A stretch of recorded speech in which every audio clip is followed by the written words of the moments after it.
షోడశోపచారాలు అంటే ఆ దేవుడికి 16 రకాల సేవలు చేయడం. ఎలాగైతే మన ఇంటికి అతిథులు వచ్చినప్పుడు మనం సేవలు చేస్తామో అలాగే ఆ దేవుడికి 16 రకాల సేవలు చేస్తూ సంపూర్ణమైన పూజ చేయడం. అందులో మొదటిది ఆవాహనం, అంటే దేవుణ్ణి మన మనసులోకి విగ్రహంలోకి ఆహ్వానించడం. రెండవది ఆసనం, అంటే దేవుడు కూర్చోడానికి పీఠం వేయడం.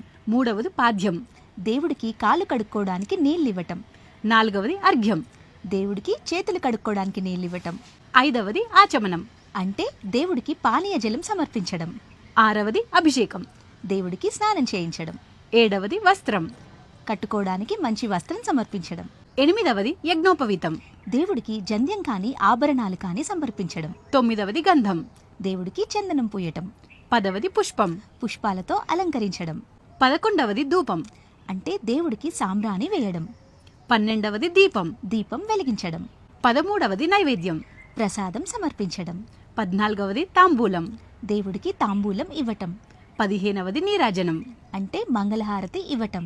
16వది ప్రణామం, అంటే దేవుడికి నమస్కారం చేయటం. మోక్షనిధి చిన్న అడుగు పెద్ద మార్పు.